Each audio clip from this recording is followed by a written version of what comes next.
Night ஒரு 11 மணி இருக்கும் எனக்கு கால் பண்றாங்க. கால் பண்ணும்போது என்ன கேட்டேன்னா, எனக்கு எதுக்கு இந்த மாதிரியான மெசேஜ் பண்ற? என்ன மாதிரி மெசேஜ் பண்ணீங்க? உன்னை நான் சைட் அடிக்கிறேன், உன்னை வந்து க்ரஷ் அப்படின்றத என்கிட்ட டைரக்டாவே மெசேஜ்ல சொல்றாரு. இந்த மாதிரி பண்ணாதீங்க.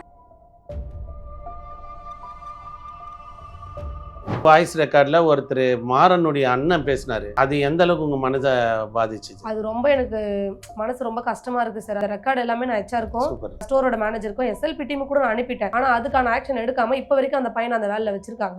ஹலோ 12 மணிக்கு வர சொன்னீங்களா? 12 மணிக்கு வர சொன்னா ஏங்க யாருங்க நீங்க பேசுறது? யாரு? சிவா அண்ணன் பேசுறேன். சிவா அண்ணனா? நான் வர சொன்னீங்க. அங்க வர சொன்னீங்களா? ஏன் என்னமோ அவுட் சொன்னியாமல நீங்க? என்ன சொன்னீங்க? அவுக்கு சொல்லி அவனு சொன்னியாமல. இப்ப நான் உங்களை அவுக்கு வச்சேன் பாரு கடைக்குள்ள இருந்து. ஓகே சரி ஓகே. கடைக்கு வந்துங்க. என்ன டர்மினேட் பண்ணாம எப்படி நீங்க வெளியே போக சொல்லுங்க? ஒருத்தன் இந்த மாதிரி பேசுறான், நைட் அன்னத்துக்கு ஃபோன் பண்ணி நீ எங்க இருக்க சொல்லு, உன் லொகேஷன் சொல்லு, நான் வந்து உன் கழுத்தா இருக்காம விட மாட்டேன், கடவுள வந்து உன் கடையில வந்து உன் சேலையை உருவாம நான் விட மாட்டேன், அந்த மாதிரி சொல்லும் போது எனக்கு பயம் வந்துச்சு. அந்த இடத்துக்கு எனக்கு போக விருப்பம் இல்லை. தம்பி நான் பண்ண தெரியுமா? ஃபர்ஸ்ட் என்ன பண்ணா? உன் தம்பி என்ன பண்ணான்னு கேட்காம நீங்க வந்து ஆர்வத்துல பேசாதீங்க. எந்த ஊரு எந்த ஏரியா அது மட்டும் சொல்லுங்க. என்ன பண்ண போறீங்க இப்போ சொன்னா? எந்த ஏரியா முடிஞ்சா கண்டுபிடிச்சுக்கோங்க. முடிஞ்சா கண்டுபிடிச்சுக்கோங்க. அவள் பயம் இருக்கா? எனக்கா பயம்? அப்ப சொல்ல வேண்டியானே. நான் ஏன் சொல்லணும்? இவ்வளவு பேசுறேன்ல, நீ கண்டுபிடி. பயம் இருக்குன்னா சொல்ல மாட்டேங்க. பயம் இருக்குல்ல? ஆமா பயம் இருக்கு. என்ன பண்ண போறேன்? இந்த மாதிரி நைட்ல கால் பண்ணி என்ன ரொம்ப டிஸ்டர்ப் பண்றது, மெசேஜ் பண்ணிட்டே இருக்குது, ரீல்ஸ் அனுப்புறது, இந்த மாதிரிலாம் பண்ணிட்டு இருந்தாங்க. நான் பிளாக் பண்ணிட்டு இன்னொரு அன்னோன் நம்பர்ல இருந்து எனக்கு கால் வருது. கால் பண்ணி யார் இதுன்னு கேட்கும் போது நான் தான் பேசுறேன் அப்படின்றாங்க.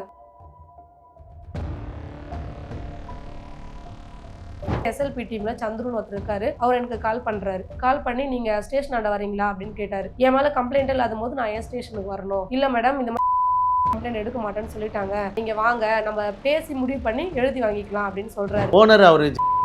ஓனருக்கு தகவல் எதனா மெயில் எதனா அனுப்பிச்சிங்களா? இல்ல சார், எனக்கு வந்து அவருடைய நம்பரோ கான்டாக்டோ சரி எதுவுமே எனக்கு கொடுக்கல சார். அது கேட்டுதான் நான் பிரச்சனை பண்றேன். அவங்க கிட்ட நான் கேட்கறேன், அதெல்லாம் கொடுக்க முடியாது அப்படின்றத என்கிட்ட சொல்றாங்க. CO போய் பார்க்கணும்ல சார். அங்க கிட்ட ஸ்லெப்பர் பர் சார் போனா தேவையில்லாத உங்க சேலரியும் ஹோல்ட் பண்ண போறீங்கன்னு நினைக்கிறேன் நான். இல்ல சார், இப்ப நான் கேட்கறது தப்பு இல்ல சார். நீங்க தானே சார் சொன்னீங்க. இப்ப நீங்க அங்க போய் பேசிங்கம்மா. எனக்கு தெரியாதுமா. அவங்க ஏன்னா சேலரி ஹோல்ட் பண்ண சொன்னா நான் ஹோல்ட் பண்றோம். அதுக்கப்புறம் என்கிட்ட போன் பண்ணாதீங்க. CEO சொல்லிதான் எனக்கே தெரியுமே. காலைல தெரியுமா 8:30 மணிக்கு எனக்கு போன் பண்ணாரு. இப்படி நடந்தாம்பா என்ன பண்ணி அவரு எனக்கு போன் பண்ணி கேட்டாரு. அப்ப நீ தான் புடுங்கிறது இருக்கிற ஒரு HR என்ன கேட்டாரு. நாளைக்கு உங்களுக்கு உயிருக்கு அச்சுறுத்தல் இருக்குன்னா அதுக்கு யார் காரணம்? பொறுப்பு ஓனரா? ஓனர். ஸ்டோர் மேனேஜர் பேர் வந்து பிரதீப். SLP டீம் பாத்தீங்கன்னா சந்துரு. HR பேர் வந்து செல்வமணி. இவங்க 3 பேர் தான் சார் எனக்கு பொறுப்பு ஏத்துக்கணும். ஆச்சி மசாலா எந்த சமையலும் ருசி தேடும் ரகசியம் 20 ரூபாய். Meriba panneer soda. I trust Meriba. Reflect நேயர்களுக்கு சமூக ஆர்வலர் சசிகுமார் வணக்கம். இப்போ பார்த்தீங்கன்னா நம்மளுக்கு சமூகத்தில் நடக்கிற ஒவ்வொரு பிரச்சனையும் மக்களே வந்து நம்மக்கிட்ட சொல்கிறாங்க. அந்த மாதிரி ஒரு விஷயத்தை தான் இப்போ பார்க்க போகிறோம். என்ன பார்த்தீங்கன்னா சென்னை மாதாவரத்தில், அதாவது ஒரு சூப்பர்வைசராக வேலை செய்யக்கூட ஒரு பெண்ணுக்கு நேர்ந்த ஒரு அவலத்தை பற்றி தான் நம்ம பண்ண போகிறோம். ஏன்னா அங்கே உள்ள வேலை செஞ்சு அவங்க வந்து நிறைய கிரிட்டிக்கலான ஒரு விஷயம், உள்ள வேலை செய்கிற ஆண், அதாவது சக நபர் கூட ஏற்பட்ட பிரச்சனையை தொடர்ந்து சொல்கிறாங்க மேலே HR கிட்ட. அதை பற்றி கவலை இல்லை. ஆனால் அந்த வேலை செய்யக்கூடிய நபர்கள் மொத்தமே ஒரு சமூகத்தில் சேர்ந்தவங்களாகிறாங்க. ஏதோ ஒரு தென் மாவட்டங்கள்லேருந்து ஒரு சாதி ரீதியான ஒரு சமூகத்தில் சேர்ந்துட்டு அந்த பெண் பட்டியல் சமுதாயம் பெண்ணுன்றப்போ ஓவராக அந்த பொண்ணை டார்ச்சர் பண்ணி அந்த பொண்ணுக்கு ஒரு சவால், நீ வந்து இந்த மாதிரிலாம் எங்களெல்லாம் வந்து நீங்கள் பகைச்சின்னு நீ இருக்க முடியாது, உன்னை வந்து கழுத்து அறுத்து போடுவேன், உன்னை அலுவலகத்தில் எங்கள் ஆஃபீஸ்லேயே 12 மணிக்கு நீ வரல, வா எப்போ வரப்போகிற, உன்னை ஆஃபீஸ்லேயே உன்னை நிர்வாணப்படுத்துகிறேன்னு சவால் விட்டுக்கிறாங்க. அப்போ தான் அந்த லேடி வந்து ரொம்ப பயந்துட்டு நம்மக்கிட்ட உதவி கேட்டாங்க. சமூக ஆர்வலர் நம்மளுடைய முகநூலில் நம்ம நம்பரை சர்ச் பண்ணி வந்தாங்க. என்னென்னா பார்த்தீங்கன்னா அங்காடி தெரு பாணியில்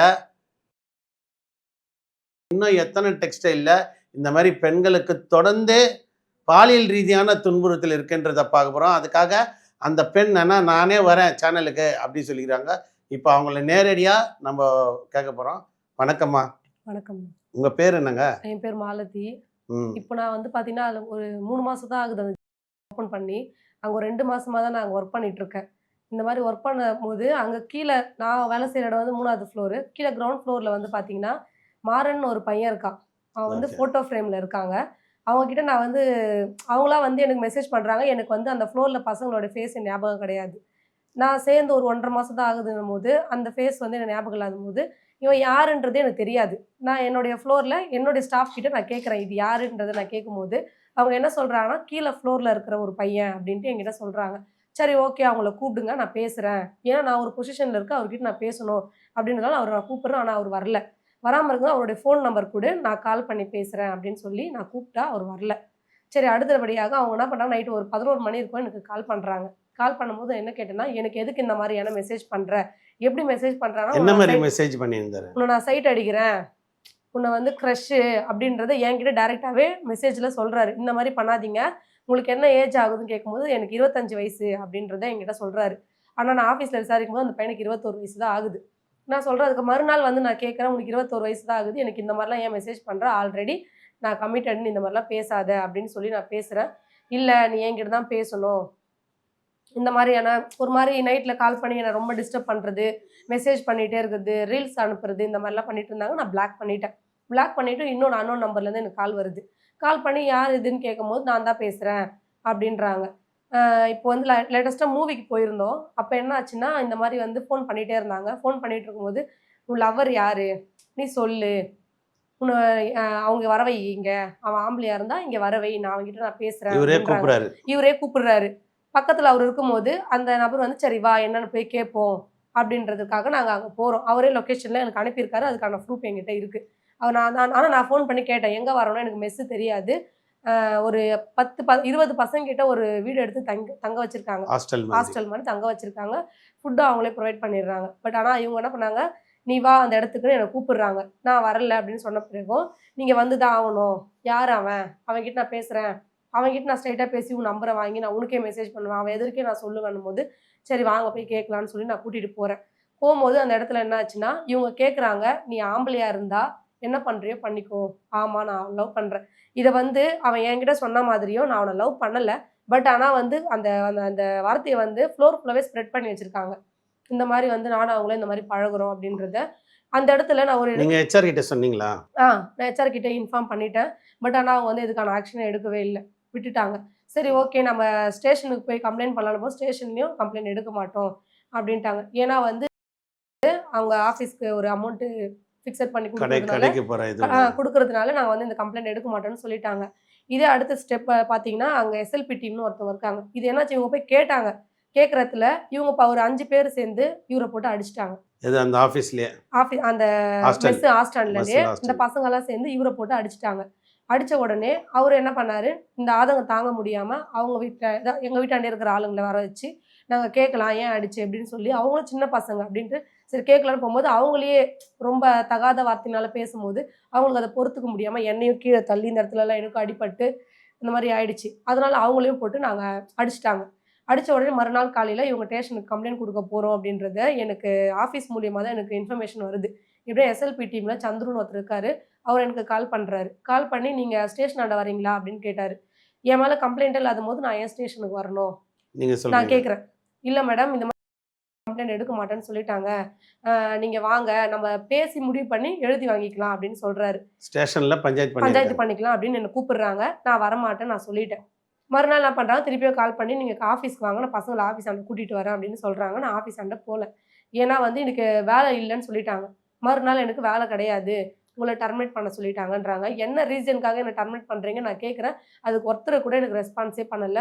சிஓ போய் பாருங்க, ஹெட் ஆஃபீஸ் போங்க அப்படின்றாங்க. அந்த எஸ்எல்பி டீம்ல இருக்கிறவரு, நம்ம வந்து நம்ம லோக்கலு இந்த இடத்துல இருக்கிறவங்க, இந்த பசங்கள இல்ல வந்து ஒரு வாய்ஸ் ரெக்கார்டு நீங்க எனக்கு அனுப்பிச்சீங்கல்ல, ஆமாங்க அதுல சார். அதுல வந்து அவரு குறிப்பா சொல்றாரு, உன்னுடைய சமூகத்தை பத்தி இழிவா அதுதான் சார் அவர் சொல்றது என்னன்னா, இது வந்து பசங்க வந்து அந்த ஓனரோட ஊர்க்கார ஊர்க்கார பசங்க. அதனால வந்து நாங்க வந்து அவங்களுக்கு தான் சப்போர்ட் பண்ணுவாங்க. நீங்க லோக்கலு, நம்மளுக்கு வந்து எதுவும் பண்ண மாட்டாங்க. நீங்க என்ன ஸ்டேஷன்ல போய் நீங்க கம்ப்ளைண்ட் குடுத்தாலும், அது எடுக்க மாட்டாங்க. எடுத்தாலும் சரி எங்ககிட்ட பணம் இருக்கு. ஓனர். ஓனர் ஓனர் ஓனர் சொல்லல. ஹெச்ஆர். இன்னொரு எஸ்எல்பி டீம்ல இருக்க சந்துரு சொல்றாரு. இது எனக்கு என்கிட்ட சொல்றாரு. எங்ககிட்ட எவ்வளோ பணம் இருக்கு தெரியும்ல. அவங்க வந்து எனக்கு வந்து எவ்வளோ வேணாலும் செலவு பண்ணதுக்கு ரெடியா இருப்பாங்க. நீங்க என்ன பண்றீங்களோ அத பண்ணிக்கோங்க. அப்படின்னு நீங்களா வந்து கையெழுத்து போட்டு குடுத்துட்டீங்கன்னா ஓகே. அப்படி இல்லன்னா நான் அப்ஸ்கான்ல போட்டு க்ளோஸ் பண்ணுவேன் அப்படின்றாங்க என்னுடைய வேலைய. அப்ஸ்கான்ல போட்டு க்ளோஸ் பண்ணி நீங்கள் எப்படி என்ன அப்ஸ்கான்ல போட்டு க்ளோஸ் பண்ணுவீங்கன்னு சொல்லிட்டு இல்லை கேட்டேன் அந்த வாய்ஸ் ரெக்கார்டு இதெல்லாம் நான் போய் கேட்குறேன். அந்த கம்பெனியில் நேற்று முந்தா நேற்று டேரெக்டாக நான் போய் கேட்குறேன். அவங்க என்ன சொல்கிறாங்கன்னா, நீ வெளியே போ, ஸ்டோர் விட்டு வெளியே போ அப்படின்னாங்க. உன்னை டர்மினேட் பண்ணியாச்சுன்னாங்க. நான் என்ன சொன்னேன், என்னை டர்மினேட் பண்ண லிஸ்ட் இருக்கும்ல, ஃபார்ம் கொடுங்க, என்னோட டர்மினேட் லெட்டர் கொடுங்க, நான் கிளம்புறேன். என்னை டர்மினேட் பண்ணாமல் எப்படி நீங்கள் என்னை வெளியே போக சொல்லுங்கள். ஒருத்தன் இந்த மாதிரி பேசுகிறான், நைட் அன்னத்துக்கு ஃபோன் பண்ணி நீ எங்கே இருக்க சொல்லு, உன் லொக்கேஷன் சொல்லு, நான் வந்து உன் கழுத்தா இருக்காமல் விட மாட்டேன், நீ என்ன பயப்படுறியா அப்படின்னு சொல்லி லொக்கேஷனை கேட்குறான். நீ கடவுளில் வந்தனா உன் கடையில் வந்து உன் சேலையை உருவாமல் நான் விட மாட்டேன் அப்படின்றத என்கிட்ட நான் கூட கேட்டேன். அந்த வாய்ஸில் வந்து கிட்டத்தட்ட ஒரு வேலைக்கு வந்தோடனே உன்னை வந்து தகாத வார்த்தை ஒரு மாதிரி வர்க்கராக பேசியிருக்காரு. அது வந்து நானும் கேட்டேன். அந்த மாதிரி சொல்லும் போது எனக்கு பயம் வந்துச்சு. அந்த இடத்துக்கு எனக்கு போக விருப்பம் இல்லை. ஹெச்ஆர் வந்து நீங்கள் லெட்டர் எழுதி கொடுங்கன்றாங்க, ஆனால் அந்த இடத்துல எனக்கு போக விருப்பம் கிடையாது. சரி ஓகே அப்படின்ற போது நான் போனேன். அது எதுக்காக வந்தேன்னா, நான் ஸ்டேஷனில் கூப்பிட்றாங்க, எனக்கு வேலை முக்கியன்றதுக்காக தான் நான் போய் கேட்கணும் அப்படின்றதுக்காக போகும்போது சிஓ நம்பர்னு சொன்னாங்க. சரி சிஓ நம்பர் கொடுங்கன்னா, சிஓ நம்பர்லாம் கொடுக்க முடியாது, நீ சிஓ கிட்ட இதை ஹெச்ஆர் சொல்கிறாரு, சிஓ கிட்ட நீங்கள் பேசுனீங்கன்னா உங்கள் சேலரி ஹோல்ட் பண்ணிவிடுவோம் அப்படின்ட்டு என்னை பயமுறுத்துறாங்க. சரி நம்ம எனக்குன்னு ஒரு கமிட்மெண்ட்லாம் இருக்குது, ஹவுஸ் பார்த்தீங்கன்னா ரெண்ட் கொடுக்கணும், அந்த மாதிரி கமிட்மெண்ட்லாம் இருக்கும்போது எனக்கு என்னோடய சேலரி பெஸ்ட்டு. அதனால் சரி அதை போய் கேட்குறேன் நான். நீங்கள் சிஓ கிட்டலாம் போனீங்கன்னா சேலரி ஹோல்ட் பண்ணுறேன்னு சொல்லி அப்படி மிரட்டுறாங்க. சரி ஸ்டோர் மேனேஜர் கிட்ட போயிட்டு எனக்கு சிஓ நம்பர் கொடுங்கன்னு கேட்டால் நீ ஹெட் ஆஃபீஸ் போங்கன்றாங்க. எஸ்எல்பி கிட்ட கேட்டால் எஸ்எல்பி என்ன சொல்கிறாருன்னா, நீங்கள் உள்ளே போகும்போதே உங்களை சுற்றி விடுறாங்க. ஆமாம், உங்களை வந்து லாக் பண்ணிவிடுவோம், நீங்கள் ஹெட் ஆஃபீஸ் உள்ளவே நீங்கள் போகாத அளவுக்கு நாங்கள் அந்த அளவுக்கு நாங்கள் ஆளுங்களை போட்டு வச்சுருக்கோம், உங்களை உள்ளவே விட மாட்டாங்க அப்படின்ற மாதிரி எனக்கு ஒரு எப்படி சொல்கிறது த்ரெட்டிங் பண்ணுறாங்க. எனக்கு அதுவே மென்டல் டார்ச்சராக இருக்குது. எனக்கு அவங்க பண்ணுறது எல்லாமே ஒன்று, இவங்களோட ஹையர் ஆஃபீஷியல் கிட்ட நான் பேசணும்னு சொல்கிறேன், எனக்கு என்ன தீர்வுன்றதை நான் அவங்க கிட்ட கேட்கணும். இல்லை எல்லா ப்ரூஃபுமே இருக்குது. நீங்கள் இன்றைக்கி கமிஷனர் ஆஃபீஸில் புகார் நம்மளோட போய் சேர்ந்து கொடுத்துட்டு வந்தோம். என்னென்னா இப்போ நீங்கள் இது சம்மந்தமாக நீங்கள் ஓனருக்கு தகவல் எதனா மெயில் எதனா அனுப்பிச்சிங்களா? இல்லை சார், எனக்கு வந்து அவருடைய நம்பரோ கான்டாக்டோ சரி எதுவுமே எனக்கு கொடுக்கல சார். அது கேட்டு தான் நான் பிரச்சனை பண்ணுறேன். அவங்க கிட்ட நான் கேட்குறேன், அதெல்லாம் கொடுக்க முடியாது அப்படின்றத என்கிட்ட சொல்கிறாங்க. இந்த மாதிரி எத்தனை பெண்களுக்கு உள்ள வந்து இந்த மாதிரி பசங்க டார்ச்சர் நிறைய பேருக்கு அந்த இடத்துல இருக்கு சார். பட் ஆனால் அந்த பசங்களாம் வெளியே சொல்கிறதுக்காக இது பண்ணுறாங்க. ஆனால் என்னால் வந்து அந்த பசங்களுக்கு ஒரு நல்லது நடக்கணும்னு நினச்சா நடக்கட்டும் சார். பொதுவாகவே இந்த மாதிரி துணி கடைகளில் பார்த்தீங்கன்னா நிறைய விஷயம் நடக்குது, அது வெளியில் வர மாட்டேது. இப்போ நீங்கள் தைரியமாக வந்து கொடுக்குறீங்க. இப்போ இது சம்மந்தமாக இப்போ உங்களுக்கு என்ன ரெமெடி வேணும்னு கேட்குறீங்க? இல்லை சார், எனக்கு வந்து பார்த்தீங்கன்னா அங்கே என்ன நடந்துச்சு இது வரைக்குமா அது ஆஃபீஸ் இஷ்யூ என்கொயரி வைக்கணும். ஆமாம், என்ன நடந்துச்சு, இப்போ வந்து என்ன ப்ரொசீஜரில் நீங்கள் என்ன வெளியே எடுத்திருக்கீங்கன்றது எனக்கு தெரியணும். அது எனக்கு சொல்ல மாட்டாங்க. இதை பற்றி நான் அவங்க ஓனர்கிட்ட நான் பேசணும். இந்த ஸ்டோரில் என்ன நடக்குது, அந்த ஸ்டோர் மேனேஜரும் சரி அங்கே இருக்க டிஎம்மும் சரி யாருமே சரி கிடையாது. எனக்கு நடந்தது இதுக்கு முன்னாடியே நடந்திருக்கு, நான் வெளியே சொல்லலை. ஆனால் நான் அதை வந்து அந்த ஓனர்கிட்ட நான் சொல்லணும்னு நான் விரும்புகிறேன். ஓனர்கிட்ட சொல்லி ஒரு தீர்வு காணணும். இந்த மாதிரி வேற எந்த பொண்ணுங்களுக்கும் உள்ள நடக்கக்கூடாது அப்படின்ட்டு தீர்வு காணணும். ஆமாங்க சார், சரி உங்ககிட்ட நான் பேசணும். அதுக்கப்புறம் அந்த சிஓன்றவர்கிட்ட நான் நேற்றுலேருந்து கால் பண்ணிட்டு இருக்கேன். பட் ஆனால் ஒரு காலம் எடுக்கல.